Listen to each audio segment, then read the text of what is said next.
तुमने पुकारा और हम चले आए, झांटा हाथे लेके आए रे, तुमने बुलाया और हम चले आए। वेलकम टू टॉक झाल मिष्टी विद इप्सिता। আমি ইপসিতা এখানে নোগা লাগালি নকিস্তি অনলি মস্তি। পাতাও পাতাও পাতাও পাতাও পাতাও পাতাও মানে কান আমার পচে গেল। বাপরে বাপ, এই কিমা ওর বরকে নিয়ে হসপিটালে এসছে নাকি আমাকে ডাকার জন্য আর আমার কথা বলে বলে চান্দা ইকাট্টা করতে এসছে, কিছুই বুঝতে পারলাম না। তো যাই হোক, কিমা গতকাল রাত্রেও নাকি পাতা পাতা করেছে, আজকেও নাকি আবার পাতা পাতা করেছে। সত্যি কথা বলছি, আমি ওর এই লাইভটা যখন দেখেছি তখন 4 ঘন্টা হয়ে গেছে, 4 ঘন্টা পর আমি দেখেছি। যদি আমি যখনকারটা তখনও দেখতাম তাও আমি ওখানে যেতাম না, হসপিটালে যেতাম না, কারণ আমি একটা হসপিটালে না গিয়েই আইসিইউ আর আইসিসিইউ দুটোর মধ্যে ডিফারেন্সটা কি আমি জানি। আইসিইউ মানে হচ্ছে গিয়ে ইন্টেন্সিভ কেয়ার ইউনিট, আর আইসিসিইউ মানে ইন্টেন্সিভ কার্ডিয়াক কেয়ার ইউনিট। আমি এটুকুই জানি, মানে আইসিইউতে যে কোনো রকমের ক্রিটিক্যাল যে আর কি রোগী আছে তাকে রাখা হয়, আর আইসিসিইউতে যেই পেশেন্টের হার্টের কমপ্লিকেশন, হার্টের জন্য স্পেশাল কেয়ার বা স্পেশাল বিভিন্ন রকমের যে মেশিনারি আছে সেইগুলো দ্বারা, যেমন ভেন্টিলেশন হানাতানা এই যেগুলো আর কি, সেগুলো দ্বারা আর কি হার্টের জন্য বেশি করে খেয়াল রাখা যায়, যেটা সেই রকম ইউনিট হচ্ছে আইসিসিইউ। তো সেখানে দুটোর মধ্যে বিস্তর ফারাক। আশা করি যারা আপনারা শিক্ষিত বা যারা মোটামুটি একটু আইডিয়া, মানে আমার কথাটা শুনে যেটুকু আর কি বুঝতে পারছেন, তারা ডিফারেন্সটা বুঝতে পারছেন যে আইসিইউ আর আইসিসিইউ দুটোর মধ্যে তফাৎটা কি। তো তার জন্য আমার কি কোনো হসপিটালে যেতে হবে?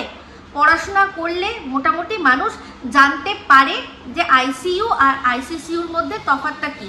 তাই ওর হাজবেন্ড আইসিইউতে আছে না আইসিসিইউতে আছে সেটা নিয়ে দ্বিধাদ্বন্দ্ব ও দর্শকদের মধ্যে তৈরি করেছে। মানুষের কাছ থেকে টাকা নেওয়ার জন্য পাশের দেশ থেকে ও এই খবরটা চাউর করেছে যে ওর হাজবেন্ডকে ভেন্টিলেশনে পর্যন্ত দিতে হতে পারে। তো যেখানে আগের বছর যখন উনি হসপিটালাইজড হয়েছিলেন, তখন যেখানে আমি সামনে দাঁড়িয়ে ওনাকে দেখে এসেছি, ওনার মেডিকেল কন্ডিশন দেখে এসেছি, ওই হসপিটালে আইসিইউতে দিলে মোটামুটি এক দিনে কত খরচ হতে পারে সেটা যখন আমি সামনে দাঁড়িয়ে ডক্টরের সাথে কথা বলে জেনে এসেছি, তাহলে ওর মুখ থেকে আবার নতুন করে আমার জানার জন্য ওখানে যেতে হবে কি? হবে না। আমি কিন্তু আমার ভিডিওর মধ্যে বলেছিলাম যে ওর বরের সে সময় যে কন্ডিশন ছিল, যে সময় আমি গিয়েছিলাম সেখানে, আমি আমার হাজব্যান্ড যখন গিয়েছিলাম সেখানে ওর বরের যা কন্ডিশন ছিল, সেখানে যে ডক্টররা ওই রাতের বেলা বেশিরভাগ তখন ইন্টার্ন জুনিয়র ডক্টররা ছিল, প্রত্যেকে কিন্তু চাপ সৃষ্টি করছিল যে আপনারা ওনাকে আইসিইউতে দিন, কারণ এখানে হয়তো সেই রকমভাবে আমরা ফেসিলিটি দিতে পারবো না যেটা আইসিইউতে দিতে পারবো। তো আইসিইউতে কত খরচা বলেছিল, সব কিছু মিলিয়ে বেড ফেড, তারপর এবার দেখতে হবে যে কোন মেশিনটা ওনার জন্য লাগবে, সেই সমস্ত কিছু তার যা পার ডে হিসাবে একটা হয়, তারপর ওষুধপত্র সব মিলিয়ে আমার সামনে দাঁড়িয়ে হিসাব দিয়েছিল যে মোটামুটি ধরে নিন 25 থেকে 30,000 টাকা পার ডে আপনার খরচা হবে যদি আইসিইউতে আপনার হাজবেন্ডকে রেখে আপনি চিকিৎসা করান। তো সেখানে সেই সময় ও সেটা করাতে পারবে না, বলছিল যে না আমি তো পারবো না, আমি তো ওরকমভাবে তৈরি হয়ে আসিনি, আমার কাছে তো অত টাকা নেই, আমি কি করব। তো আমাদের বারবার বলছিল। তো সেখানে আমরা যখন ওনাকে এমার্জেন্সি বিভাগে খানিকক্ষণ রাখা হলো, সেখান থেকে যখন মানে প্রথম এসেই এমার্জেন্সিতে ঢোকানো হয়েছিল, কারণ তখন বুঝতেই পারছেন সেই সময় এরকম অবস্থা যে একটা অ্যাম্বুলেন্স না, একটা গাড়ি, পার্সোনাল গাড়ি করে ওর হাজব্যান্ডকে ও মুখে মাস্ক লাগিয়ে একটা অক্সিজেন সিলিন্ডার নিয়ে এসছে। ঠিক আছে, সঙ্গে সঙ্গে কি করেছে, যে কোনো হসপিটাল যেটা করে যে সবার আগে এমার্জেন্সি বিভাগে ওনাকে রাখে। আমি যখন প্রথম গিয়ে পৌঁছেছি আমি কিন্তু ওনাকে এমার্জেন্সি বিভাগেই দেখেছি। এমার্জেন্সি বিভাগে ওখানে ওনাকে সমানে দিয়ে আর কি অক্সিজেন দিয়ে, বিভিন্ন রকমের ওষুধ দিয়ে, তারপর হচ্ছে গিয়ে মানে ইনজেকশনের মাধ্যমে ওষুধ দিয়ে, তারপর বারবার অক্সিমিটার চেক করে ওনাকে কিন্তু ওখানে একটু স্টেবল করানোর পর কিন্তু ওপরে ওঠানো হয়েছে। এপিসি ঢুকেই যেখানে রিসেপশন, সেখান থেকে একটুখানি এগিয়ে ডান দিকে গেলে ওখানে ছেলেদের এমার্জেন্সি বিভাগ। ঠিক আছে, কিরে কিমা ঠিক বলছি তো? হ্যাঁ আমি জানি ঠিক বলছি। তো সেখানে ওখানে গিয়েই আমি ফার্স্ট ওনাকে দেখেছি। আমি আমার হাজব্যান্ড দুজনে ছিলাম ওখানে, ঢুকে ওনাকে আগে দেখেছি। ওখান থেকে যখন একটু স্টেবল উনি হলেন, তারপর লিফটে করে ওনাকে নিয়ে আমরা যেটা ছেলেদের বিভাগ, ছেলেদের আর কি যেটাকে বলে রুম, যেটা আর কি ছেলেরা জেনারেল বিভাগ, সেই জেনারেল বিভাগে ওখানে গিয়ে তারপর কিন্তু ওখানে বেড একটা নিয়ে ওখানে ওনাকে বসিয়ে তারপর চিকিৎসা হয়েছে। কিন্তু তার সাথে সাথে বারবার করে অক্সিমিটার দেখে এটাই বলা হচ্ছিল যে না আইসিইউতে দিতেই হবে। তো যাই হোক, আমরা সবাই জানি যে হসপিটালটা এখন ব্যবসার জায়গা হয়ে গেছে।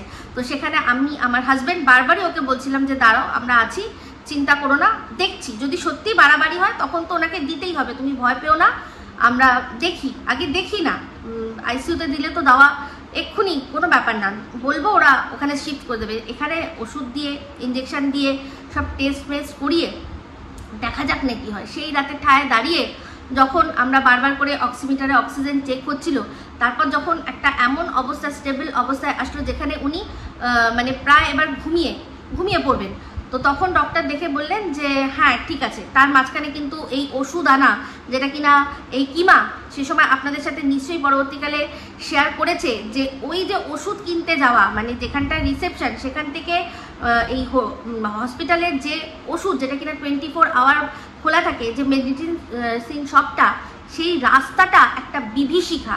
সেই রাস্তায় একদিন আমি একা ওই রকম রাত্রিবেলা 2টো, 2:30, 3টের সময় আমি একা একজন মহিলা আমার বরের জন্য ওষুধ কিনতে গেছিলাম।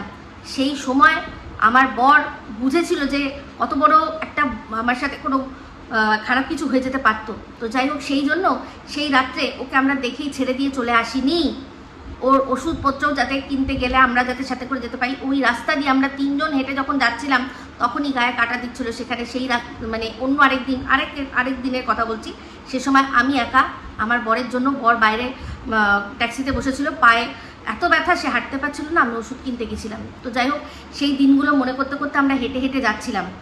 আর ও বলছিল যে সত্যি তোমরা যদি না থাকতে আজকে তাহলে কি হতো। তাহলে সেই রাতে অত বাড়াবাড়িতেও কিন্তু ওকে আইসিইউতে শেষ পর্যন্ত ওর বরকে রাখতে হয়নি, আশা করি বোঝাতে পারলাম।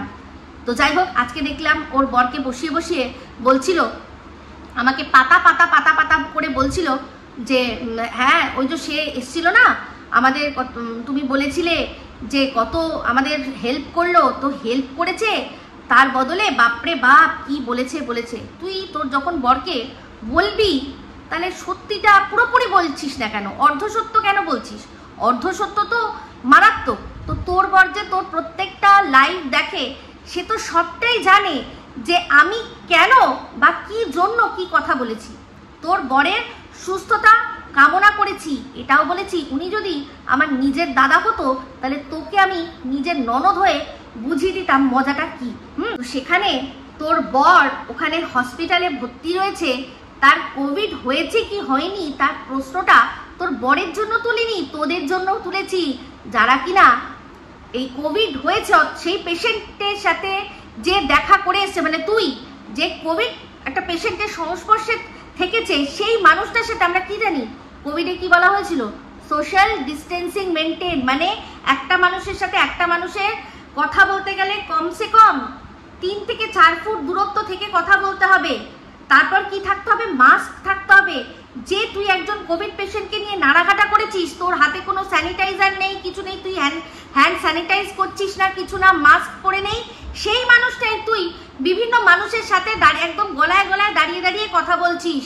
তাহলে এটাই তো বলবো যে আদৌ কি তোর বরের কোভিড হয়েছে নাকি এটা নাটক করছিস। কারণ যদি সত্যি যে মানুষগুলো তোর সাথে দেখা করতে গেছে, হতে পারে মানুষ তুই তোর তাদের আপন, কিন্তু রোগটা কারোর আপন নয়। প্রত্যেকের বাড়িতেই নিশ্চয়ই বয়স্ক মানুষ রয়েছে, ছোট বাচ্চা রয়েছে, মানুষের আপন হয়, কিন্তু কোনোদিনও রোগ আপন হয় না। তাহলে তারা জানছে যে তোর বর কোন রোগে আক্রান্ত হয়েছে, তার সত্ত্বেও তোর সামনে মানে পুরো লুলুপুচু করছে, সেই জন্য এটা প্রশ্ন তুলেছিলাম। যারা লজিক বা লজিক্যাল কথাবার্তা বোঝে তারা জানে যে প্রশ্নটা কতটা সঙ্গত। সেখানে একটা যে হসপিটাল, কেপিসির মতো একটা হসপিটাল, রিনাউন্ড হসপিটাল, তাদের কোনো দায়িত্ব নেই। তারা কোভিড পেশেন্টের সাথে যে নাড়াঘাটা করছে তাদেরকেই বাইরে ছেড়ে দিচ্ছে সারা শহরের মধ্যে এই একটা রোগের বীজ ছড়িয়ে দেওয়ার জন্য। অবশ্যই সেটা নিয়ে প্রশ্ন করেছি, তোর বরকে নিয়ে না রে, বুঝতে পেরেছিস? কিন্তু তোর মতো অশিক্ষিতরা এটাই বলবে। তো তোর বরের তো এইটুকু ক্ষমতা হলো না এটা বলার যে সবই কি ওই বলেছে, পাতাই কি সব বলেছে? তুমি কি পাতাকে কিছুই বলনি? যেই মেয়েটি সারা রাত তার বাচ্চাদের ছেড়ে আমাদের সাথে বরকে নিয়ে দাঁড়িয়ে রইলো, সেই শুধু আমাদের খারাপ বলছে, তুমি তাকে কিচ্ছু বলনি। এই কথাটা কি তার বলার ক্ষমতা হলো? না, বলবে না। কারণ সেই কথাটা সে যদি বলে তাহলে এই যে তুই ওনার পয়সাগুলো বাঁচিয়ে রেখে লোকের ঘাড়ে কাঁঠাল ভেঙে ওনার চিকিৎসা করাচ্ছিস, চিকিৎসার নামে দাঁত তুলছিস, তার দুয়ানা খরচা করে বাকিটাই নিজের অংশে নিজের কাছে রাখছিস, নিজের ঘর ভরাচ্ছিস, সেটা উনি ভালো করে জানে। তো এগুলো তো তোদের মিলে ভাগাত। সেই জন্যই উনি এই প্রশ্নটা করলো না যে সব দোষ ওরই ছিল, তুমি কি ওকে কিছু বলনি? তুই কি বলেছিলি যে তুই যখন তোর বর অসুস্থ ছিল তুই এখানে কিরকম পিকনিক করছিলি, তুই কিরকম বসে বসে মানুষের পিন্ডি চটকাছিলি, কিভাবে তুই কন্ট্রোভার্সি করছিলি, মনে আছে? তখন কি তুই এই সুতোকে, তাকেও কি তুই ছেড়েছিস? কাকে তুই ছেড়েছিস? কোন কন্ট্রোভার্সিটা তুই করতে ছেড়েছিস যে তোর বরের অসুস্থতার জন্য সবাইকে মুখে তালা লাগিয়ে বসে থাকতে হবে? অদ্ভুত কথাবার্তা। তো সেখানে তুই বলেছিস যে জানো তো সেই আগের বার যখন তোমাকে নিয়ে এসেছিলাম, যে রাতে আমার থাকার জায়গা ছিল না, সেখানে ওর বাড়িতে ঠাঁই পেয়েছিলাম, ওর মেয়েকে অন্য ছেলেদের সাথে দরজা বন্ধ করে ঢুকিয়ে একেবারে ফলাফল নিয়ে বার করিয়েছি। ওর যে বাচ্চাটা শিবের গান শুনিয়েছিল, সেই বাচ্চাটা সবচেয়ে আর কি দুর্বল ওর জায়গা, সেই জায়গাটাই ভগবান মেরে রেখেছিল। এই কথাগুলো বলেছি জানো? সেগুলো তোর বলার দরকার নেই, কারণ তোর বর সব বসে বসে শুনেছে, বুঝতে পেরেছিস? সব শুনেছে। যাই হোক, তুই আজকে বলছিলি যে হ্যাঁ পাতা আসো না, এসো, ওলা করে চলে আসতেই পারতো। কেন রে? কেন? তোর মতো যারা আর কি লোকের কাছে ভিক্ষায় হাত পেতে টাকা পায় না, তারাই ওরকম ওলা করে আসতে পারে না। আমি চাইলে ওলা করে যেতে পারতাম, সেটা কোনো বড় কথা নয়, কিন্তু সেটা তোর কথায় আমি যাব না। যখন আমার যেই বিষয়টা নিয়ে কথা বলার দরকার হবে, সেখানে আমি যেরকম কারোর কর্মস্থলে চলে গেছি, তেমনি আমার যখন যেখানে মনে হবে যে আমার বিষয়টা আমার সবার সামনে এনে প্রশ্ন করতে হবে, সেরকমও করব। অত ঘাবড়াচ্ছিস কেন? এত লাফাচ্ছিস কেন কৃষ্ণনগর করে? কৃষ্ণনগর কি তোর বাবার নাকি? নিশ্চয়ই নয়, আমাদের দেশেরই। তো যতটা তোর ততটা আমারও। হ্যাঁ, তোকে হয়তো ওখানে 10টা মানুষ বেশি চেনে, কিন্তু তার জন্য এরকম কোনো মানে হবে না যে আমি কোনো আউটসাইডার, কোনো বিদেশ থেকে লোক এসছি। আমার যখন প্রশ্ন করার নিশ্চয়ই করবো। আর এই যে তুই বলছিলি না যে একজন বলেছে ওই যে একজনের বাড়িতে, মানে তোর আইলাইনারের বাড়িতে গিয়ে তার বউকে প্রশ্ন করবে, দিয়ে যে অট্টহাসিটা দিলি, সেই অট্টহাসিটাতে সবটা পরিষ্কার যে তুইও ভালো করে জানিস সেই মেয়েটি কত মজবুর, তার কিছু করার নেই। তার বর হাজার নোংরামি করছে জেনেও তাকে চুপ করে তার নিজের মেয়ের জন্য মুখে তালা লাগিয়ে আজকে বসতে হচ্ছে, সংসার করতে হচ্ছে। তুই জানিস যে ওর কোনো ক্ষমতা নেই তার বরের বিরুদ্ধে কোনো আওয়াজ তোলার। যদি তুলতে হয় তাহলে কি করতে হবে? তাকে তো তার বরের সংসার ছেড়ে দিতে হবে। হয়তো ওকে সাপোর্ট করার মতো আর কেউ নেই, তাই মুখ বন্ধ করে নিজের মেয়ের ভবিষ্যতের কথা চিন্তা করে দাঁতে দাঁত চেপে সংসার করছে। সেই জন্যই সেই মেয়েটার ওপর তাচ্ছিল্যের একটা অট্টহাসি তুই হাসলি। তুই কি ভাবলি যেই ভগবান অন্যের সবার আর কি কার্মা দেখার জন্য 5G নিয়ে ল্যাপটপ নিয়ে বসে আছে, সে কি তোর এই তাচ্ছিল্য ভরা হাসিটা দেখলো না?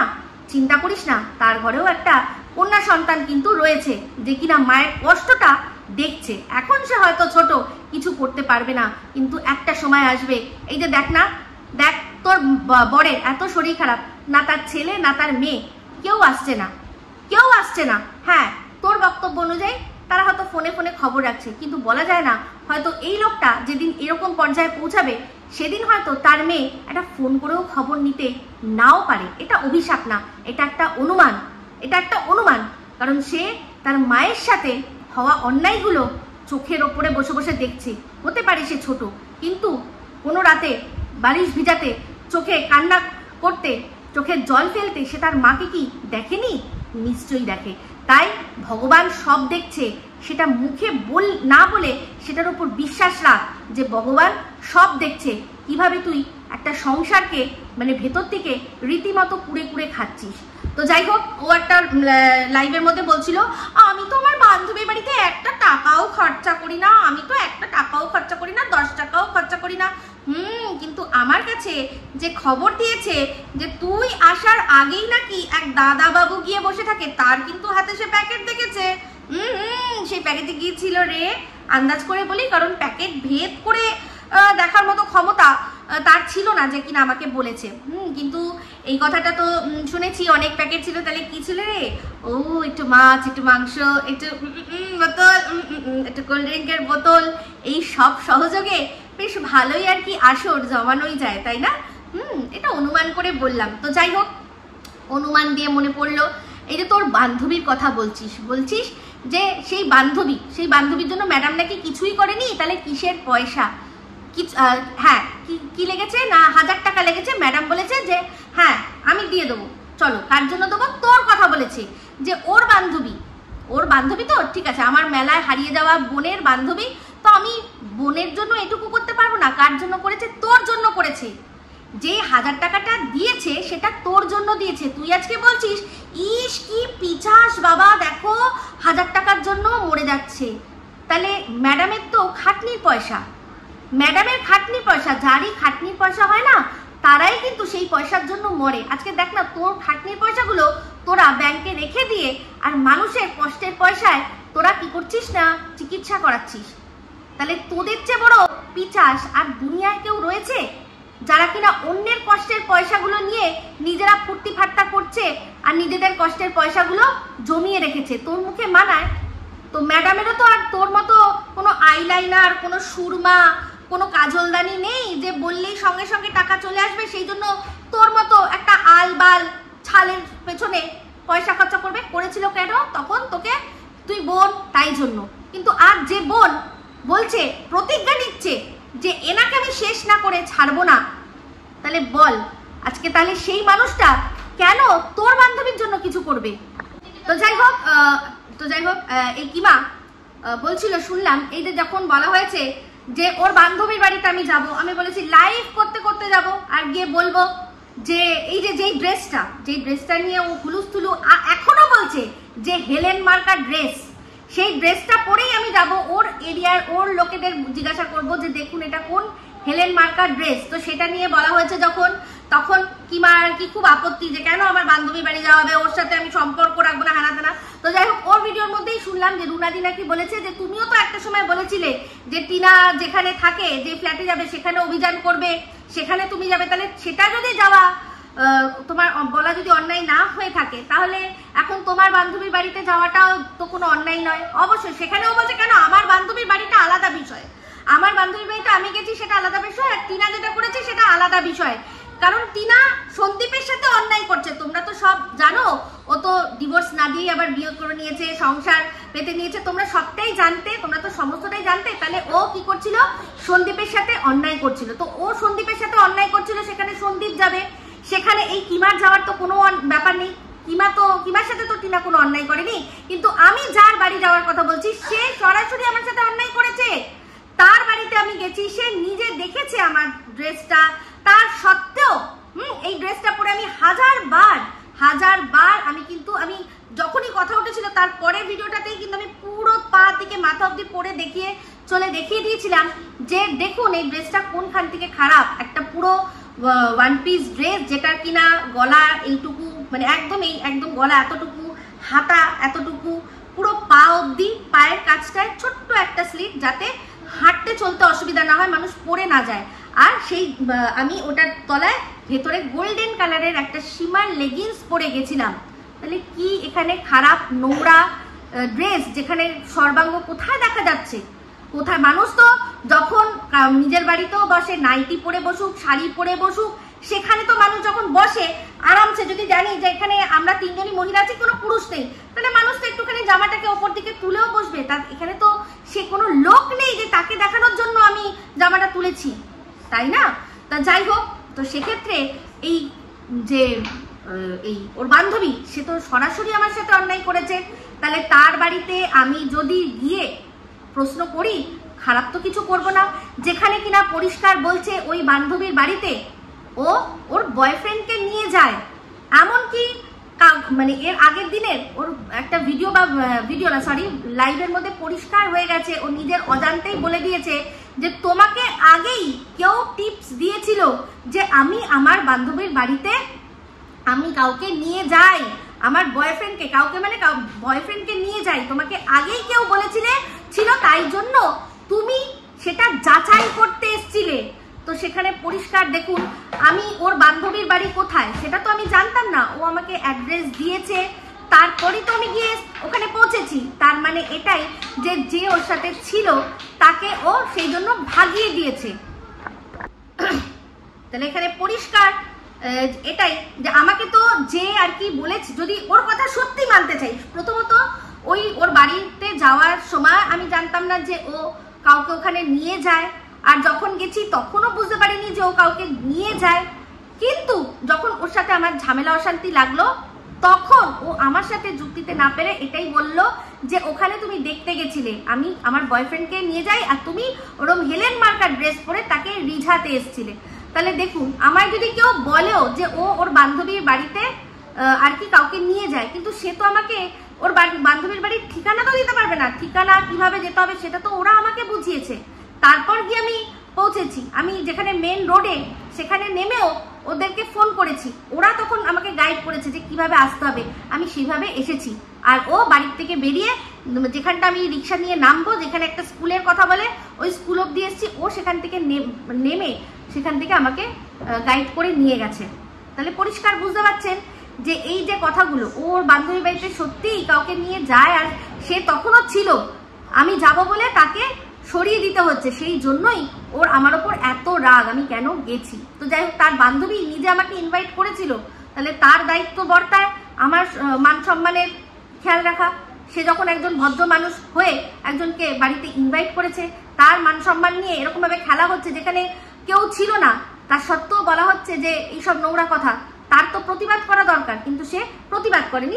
আজকে নিজের বান্ধবীর পার্সোনাল কথা বাইরে এসছে বলে আজকে এতটা রাগ, কিন্তু যখন এই যে বক দাদা যখন টিনের সম্পর্কে অনেক কথা যেগুলো কিনা বেরিয়ে আসলো, সেগুলো যখন সামনে এনেছিল তখন কিন্তু খুব আনন্দ পেয়েছে,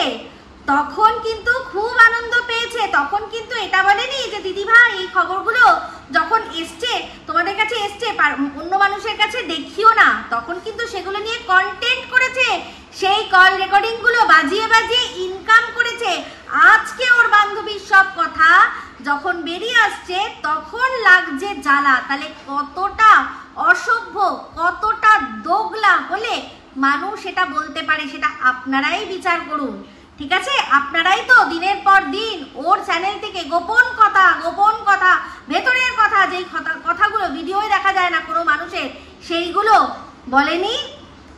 বলেনি। আজকে যখন শ্রেয়ার সম্পর্কে নোংরা থেকে নোংরা ভিডিও নামানো হলো বাংলাদেশ থেকে, তখন কেন বলেনি যে ও তো একটা সামান্য ভিউয়ার, ওর ভেতরকার খবর এনে সবাইকে জানিয়ে দেবো বলে ওকে কেন তুই ব্ল্যাকমেল করছিস? ও তখন বলা যাবে না, না দেখ কেমন লাগে কি মা, এগুলো কি বলতো, তোর সাথে মেশার জন্য তোর বান্ধবীকে এই কৃতকর্মের ফলটা ভোগ করতেই হবে, কারণ সেও তাড়িয়ে তাড়িয়ে মজা নিয়েছে। যখন আমাকে তুই রীতিমতো বস্ত্র হরণ করেছিস, যখন পাশের দেশ থেকে আমার মেয়ের বস্ত্র হরণ করা হয়েছে, যখন পাশের দেশ থেকে শ্রেয়ার সম্পর্কে নোংরা থেকে নোংরা কথা বলে তার বয়ফ্রেন্ডের সাথে যোগাযোগ করে তার পাস তুলে নিয়েছে, তাকে কি করবি না রীতিমতো মানে শেষ করে দেওয়ার চক্রান্ত তোরা চালাচ্ছিলি, তখন মনে হয়নি না যে এটা উচিত হয় না, এটা উচিত না। আজকে তোর এই বান্ধবী যে কিনা তোকে তোর এই বয়ফ্রেন্ডকে নিয়ে ঘরে রীতিমতো জায়গা দিয়ে মানে ওই রুমের মতো করে সার্ভিস দিচ্ছে, তার সম্পর্কে বলা হয়েছে বলে খুব খারাপ হয়ে গেছে। আর একটা বাচ্চা মেয়ে যার এখনো বিয়ে হয়নি, যার সামনে পুরো জীবনটা পড়ে রয়েছে, তার জন্য মানুষকে চিন্তা করতে হবে। আর ওই বাচ্চা মেয়েটাকে শেষ করার সময় সবাই হাততালি দিয়েছিলি তোরা, দেখ ভগবানের বিচার, বিচার দেখ তোর এই বান্ধবীর কি হাল হয় সেটা দেখিস। অভিশাপ না, আমার মনের হায় যে কিনা দেখে ও বলেছিল ওর বাড়িতে যেতে বলে আমি গেছিলাম, কিন্তু ওর বাড়িতে আমি গেছিলাম ওর ডাকে, তুই তো ওর বাড়িতে গেছিস, তোকে তো আমি রাস্তায়ও জিনিসটা দিয়ে আসতে পারতাম, কোনো ব্যাপার ছিল না আমার কাছে, শুধুমাত্র বলেছিল বলে আমি গেছিলাম। হ্যাঁ, তাহলে সেখানে কত বড় নোংরা খেলা তোরা আমার সাথে খেলেছিলি, শুধুমাত্র আমার যুক্তির সাথে পেরে উঠছিস না, শুধুমাত্র যে প্রশ্নগুলো সন্দীপকে নিয়ে আর পিউকে নিয়ে আমি করছিলাম তার উত্তর দিতে পারছিলি না, শুধুমাত্র সন্দীপকে শেষ করার জন্য যে চক্রান্ত করেছিলি আমার প্রশ্নের উত্তর দিলে সেগুলো সব ভেস্তে যাবে বলে আমাকে নোংরা কাদায় নামিয়ে নোংরামি করার জন্য তোরা সবাই মিলে চক্রান্ত করেছিলি। ওপর থেকে সবাই রেখেছে, আর তার মধ্যে তোর এই বান্ধবী সবসময় স্কুলের পড়ায় কি স্টুডেন্ট পড়ায়, প্রত্যেকটা জিনিস তোর কানে লাগিয়েছে কে কোথায় কি বলেছে। তুই কি ভাবছিস তার বিচার সে পাবে, অপেক্ষা কর।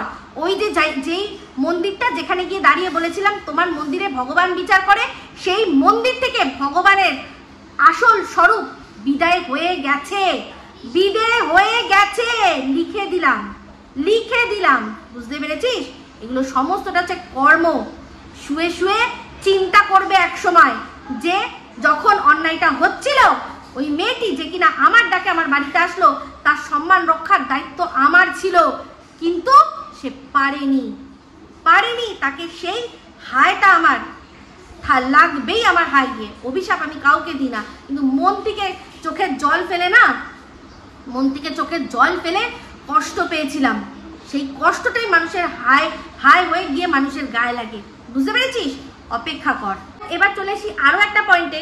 কিমা বলছে এই পাতার সাথে আমার কি ছিল, পাতার সাথে কিচ্ছু ছিল না, ও হঠাৎ করে ওই পাশের দেশের ঝি চাকরকে নিয়ে পড়ে গেল, ওর কি দরকার ছিল, কেন ওরা কি সেটা ফোনে মিটিয়ে নিতে পারতো না? ওকে বলছে এখানে আমি শিখিয়ে দিচ্ছি এই বিষয়টা কি করে আসে। সবচেয়ে বড় কথা, আমি কার সাথে ফোনে মেটাবো আর কার সাথে আমি ভিডিওতে মেটাবো, এই কিমা আমাকে বলার কে? আমি ফোনে মেটাবো না আমি ভিডিওতে মেটাবো? ও কেউ নয়। এখানে আমার ওদের কথায় আপত্তি লেগেছে, আমি সেখানে ওদেরকে নিয়ে প্রতিবাদ করেছি, ও কেন মাঝখানে পড়ে? তাহলে দেখুন, ও বলছে যে আমি ইনস্ট্রাকশন দিচ্ছি দুই পক্ষকেই যে তোমরা মিটিয়ে নাও। ওই ইনস্ট্রাকশন দেওয়ার কে? ও তো নাকি কাউকে দিয়ে ভিডিও করায় না, আবার বন্ধও নাকি করায় না, কিন্তু ওই পাশের দেশ থেকে ঝি আর চাকর দুজনেই বলেছে যে উনি আমাদেরকে ভিডিও করতে বলে না, উল্টে বারণ করে। তো দুটোই কিন্তু ইনস্ট্রাকশন, ওরা ঝি চাকর, তাই জন্যই ওর মানা শোনে, তাই তো এটাই তো মানুষের বোঝার বুদ্ধি ক্ষমতা। তাহলে দেখুন, ওই দেশ থেকে আমাকে নিয়ে যে নেগেটিভ ভিডিও হবে, সন্দীপকে নিয়ে যে নেগেটিভ ভিডিও হবে, ম্যাডামকে নিয়ে যে নেগেটিভ ভিডিও হবে, তার প্রত্যেকটা ভিডিওর মধ্যে কিন্তু এই কিমার উল্লেখ থাকবে যে কিমা দিদি এই করেছে, কিমা দিদি ওই করেছে, কিমা দিদি সেই করেছে, উল্লেখ থাকবে। তার সত্ত্বেও এটা ওর ইনস্ট্রাকশনে হচ্ছে, আমরা বলতে পারবো না, মানে ওরা যখন করছে সেটা কন্টেন্ট, কিন্তু আমরা এখানে আমি আমার কথা বলছি, আমি যখন সন্দীপকে সাপোর্ট করে ম্যাডামকে সাপোর্ট করে ভিডিও করছি তখন সেটা নাকি আমাকে ম্যাডাম শিখিয়ে দিয়েছে। তাহলে বলুন এটা কোন যুক্তিতে হতে পারে? এই যুক্তিতেই যেহেতু ওর নিজে ওগুলো করায়, তো তাই জন্য ওর মনে হয় বুঝিবা ম্যাডামও এই জিনিসটা করাচ্ছে, কিন্তু এটা সম্পূর্ণ ভুল কথা। আমাকে দিয়ে কেউ কোনো ভিডিও কোনোদিনও করাতে পারেনি, এই কিমাও পর্যন্ত ওই অবধি বলার যে এর ভিডিওটা দেখেছো, তার ভিডিওটা দেখেছো, কোনোদিনও এইটা যে ওকে নিয়ে ভিডিও নামাও, তাকে নিয়ে ভিডিও নামাও, এই কথাগুলো আমাকে বলার অবধিও আমি সুযোগ দিই না। আমি আগেই বলে দিই যে আমি যা করব, যা ভিডিও সম্পূর্ণ আমার কন্টেন্ট, আমি এগুলোর মাঝখানে কারুর কোনো রকম কোনো ইন্টারফিয়ারেন্স চাই না। হ্যাঁ, তুমি কোনো তথ্য দিলে সেই তথ্যটা আমি আমার ভিডিওর মধ্যে ইনক্লুড করব কি করব না সেটা আমার সম্পূর্ণ আমার ব্যাপার। এই যে ওর বান্ধবী ম্যাডামের কাছ থেকে কত সুযোগ সুবিধা নিয়ে যে মিনিমাম টাকাটা যেটা দেওয়ার সেটা পর্যন্ত দেয়নি, এই তথ্যটা আমি দিয়েছি। এটা কোথা থেকে শুনেছি সবাই বুঝতেই পারছেন, অবশ্যই ম্যাডামের কাছ থেকেই শুনেছি, ম্যাডামের কাছ থেকেই শুনেই আমি সেটা বলেছি। আমার মনে হয়েছে যে হ্যাঁ এটাকে আমি ইনক্লুড করব, তাই জন্য করেছি। তাহলে এখানে এবার ক্লায়েন্টের ভেতরকার খবর না খবর, ক্লায়েন্ট তো নিজে এখন অস্বীকারই করছে যে সে ক্লায়েন্টই নয়, কাজবাজ করিয়ে নিয়ে সে এখন তার বান্ধবী তো বলছে যে না, এ তো কোনো ক্লায়েন্টই নয়, কোনো কাজই করেনি। তাহলে বুঝতে পারছেন যে এরা কতটা ঘাপলাবাজ, বুঝতে পারছেন তো? তো ম্যাডাম তো প্রথমেই কথাগুলো বলেনি, কিন্তু আজকে যখন দেখছে যে দিনের পর দিন ম্যাডামের কাছ থেকে কি কি সুযোগ সুবিধা নিয়ে তারপর এখন তাকে রীতিমতো শেষ করার প্রতিজ্ঞা করছে, তাহলে অবশ্যই তার তো মনে পড়বেই যে সে ঠিক কি কি করেছে শুধুমাত্র এর মুখের দিকে তাকিয়ে। ওর বান্ধবীর প্রতি কিন্তু ম্যাডামের বিন্দু বিসর্গ কোনো রকম কোনো সিম্প্যাথি বা কোনো রকম কোনো কিছু নেই। ও করেছে কার জন্য ম্যাডাম? এই কিমার জন্য। বুঝতে পারছেন? তাহলে মানে ওর সাপোর্টে যখন ওই দেশ থেকে ভিডিও হবে তখন সেগুলো ওদের কন্টেন্ট, আর এই দেশ থেকে যদি ম্যাডামের সাপোর্টে বা সন্দীপের সাপোর্টে আমি ভিডিও করি তাহলে সেটা হয় আমাকে ম্যাডাম করাচ্ছে, সন্দীপ করাচ্ছে, এই করাচ্ছে। আমার নিজের কন্টেন্ট, আমার মনে হয়েছে ওদের সাথে আমি ভিডিও করব, সেই জন্য আমার যা বলার বলেছি। তাহলে কেন এইখানে এই কিমা আমাকে বলবে যে তোমরা এগুলো ফোনে মিটিয়ে নাও? কেন ফোনে মিটিয়ে নেবো? ও কি এই যে পাশের দেশের যে ঝিটা আছে সে হনুঝি, এই হনুঝি কি ফোনের মধ্যে বলেছিল যে ওর আমাদের দেশে মহিলাদের দেখে লজ্জা হয়, বাঙালি হিসাবে লজ্জা হয়? বলেছিল কি ফোনে বলেছিল আমাকে যে আমি ফোনে মিটাবো? ও ভিডিওর মধ্যে বলেছিল যে ভারতীয় বাঙালিদের বিশেষ করে মহিলাদের দেখে ওর লজ্জা হয় নিজেকে বাঙালি হিসাবে। সেইটা শুনে আমাদের এখানকার অনেক বাঙালি মহিলাদের হয়তো গর্বে বুক ফুলে গিয়ে ওকে সাপোর্ট করতে পারে, কিন্তু আমি করবো না কোনোদিনও, আমি কোনোদিনও করবো না। আর সেটা আমি ভিডিওর মধ্যেই বলবো। দুবাইয়ের শেখের সামনে গিয়ে পিছন নাচিয়ে সে নিজেকে অনেক বড় কিছু মনে করতে পারে। বুর্জ খালিফা দেখে সেই বুর্জ খালিফার যদি একদম টপ ফ্লোরে গিয়ে ও কোনো শেখের কাছে গিয়ে কোমর দুলিয়ে বা পিছন নাচিয়ে বার যা করে ইনকাম করে সেখান থেকে বিশাল বিশাল শপিং করতে পারে বা বিশাল বিশাল ঘুরতে যেতে পারে, সেটা ওর চয়েস, সেটা ওর সম্মান, আমার কাছে না। আমি আমার ছেঁড়া জামা, ছেঁড়া জুতো, ছেঁড়া নাইটি সেগুলো পরেই নিজের সম্মানের কাছে সম্মান নিয়ে থাকবো। আর যদি সত্যি কারোর কাছে নিজেকে বিকাতে পারতাম না তাহলে কি হতো বলুন তো? তাহলে ওরা যেরকম ভাবে আজকে পয়সাকে পয়সা মনে করে না, কিমা সেদিন বলছে এই কি গরিব ভাই, একটা ক্যাবও নিতে পারিনি। হ্যাঁ গরিব, কিন্তু ভিখারি নই। আমি গরিব হতে পারি কিন্তু ভিখারি নই। আমার বরকে দেখে কোনো লোক একটা বলতে পারবে না যে এই যে না এর সাথে পালিয়ে গেছিল বা এ না এই বান্ধবী বাড়িতে না নিয়ে যায়, বলতে পারবে না কেউ বলতে পারবে না। তো এটাই হচ্ছে সম্মান। সম্মানটা ওখানে। সম্মান টাকা পয়সায় আসে না কোনোভাবেই। টাকা তো অনেকেই কামায়, সে তো যারা ইল্লিগাল কাজকর্ম করে তারাও টাকা কামায়, কিন্তু তাদেরও লুকিয়ে গা ঢাকা দিয়ে থাকতে হয়। তারা ল্যাভিশ লাইফ করতে পারে কিন্তু কোথায় আছে সেটা লুকিয়ে লুকিয়ে মুখ লুকিয়ে চোরের মতো থাকতে হয়। ওই টাকার কোনো মর্ম নেই, কোনো জায়গা নেই। তাহলে ওর বান্ধবীর বাড়িতে যাওয়ার কথাটা বলেছি আমি, বেশ করেছি। ভয় পেয়ে গেল বলেই এখন কাট অফ করছে, কিন্তু যেখান থেকে যা খবর পাওয়ার সব পাওয়া হয়ে গিয়ে যে খবরগুলো আপনাদের দিয়েছি একদম অথেন্টিক খবর দিয়েছি। আর শোন কিমা, শোন, এই যে ওয়াইটি মানে এই ভিডিওর বাইরে গিয়েও না কথা বলার আমি দম রাখি। তুই আজকে বলছিলি না তোর লাইভে আমার দম নেই, তো কেউ একজন বলছিল যে পাতার কোনো দম নেই। দম আমার প্রচুর আছে, কিন্তু আমার যখন মনে হবে তখনই আমি দমটা দেখাবো। তোর নাম না জানা বাপের চাকর আমি নই যে তুই বলবি বলে আমাকে ওখানে যেতে হবে, বুঝতে পেরেছিস? তোর নাম না জানা বাপের চাকর আমি নই। আমি আমার বাপের মেয়ে। আমার যখন মনে হবে, যখন যেখানে মনে হবে গিয়ে তোকে প্রশ্ন করার, আমি তখন সেখানে গিয়েই করব। অত চাপ নিবি না, ঠিক আছে? চাপ নিবি না। তো যাই হোক, চলে আসি, ভিডিওটা শেষ করে দেবো। কিন্তু এরপর একটা ভিডিও আসছে যেটা খুবই ইম্পর্টেন্ট ভিডিও। ওয়াইটি দাদা ভাইয়ের কিছু কথা শুনলাম আর সেটা নিয়ে কিমাও কিছু কথা বলেছে, আমারও বেশ কিছু বলার আছে এই অনেস্ট গ্রুপ সম্পর্কে। সেটা নেক্সট ভিডিওতে ওই আরেকটা চ্যানেল আছে যে আমার TGMA, সেখানে আমি এই কথাগুলো বলবো। তো এই ভিডিওটা এখন এই অবধি রাখছি। যদি ভালো লাগে তাহলে অবশ্যই লাইক শেয়ার কমেন্ট করতে ভুলবেন না।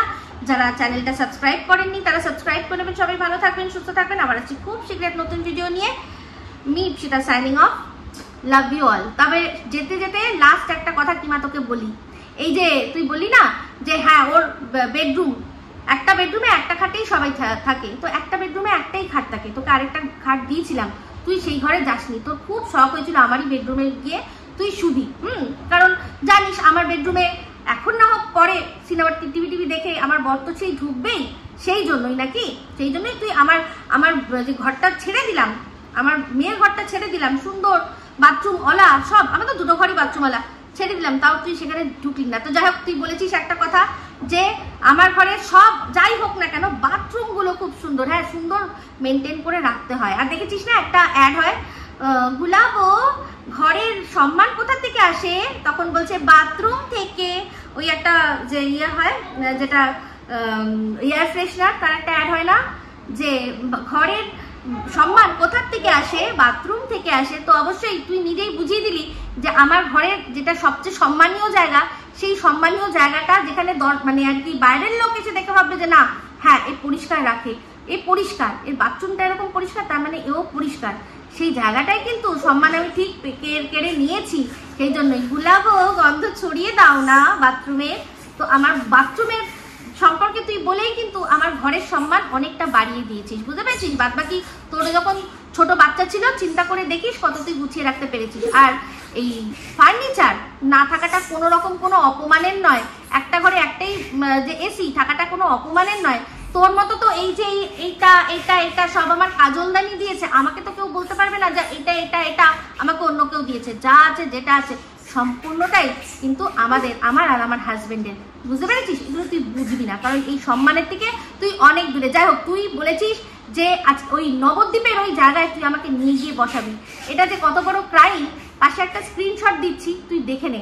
তুই ওই জায়গা থেকে উঠে এসছিস, সেই জন্যই কি বলতো তুই ওই জায়গাটাতে সবাইকে নিয়ে বসানোর জন্য তোর একটা মানে পরিকল্পনা থাকেই থাকে, কিন্তু এই পরিকল্পনাটা যে কত বড় ক্রাইম, পাশে স্ক্রিনশটটা দিচ্ছি তুই দেখিয়ে নে। আর তোরও তো অনেক বড় বড় উকিল আছে, তাদেরকে নিয়ে একটু দেখিয়ে নে যে এইরকম ভাবে তুই একজন বাড়ির বউকে ওই নিষিদ্ধ পল্লীতে নিয়ে গিয়ে বসাবি আর সেখানকার ফিল দিবি, মানে সেখানে গিয়ে আমাকে দিয়ে দেহ ব্যবসা করাবি, এই কথাটা বলে তুই কতটা বড় অন্যায় করেছিস দেখে নে। তো বন্ধুরা, টাটা।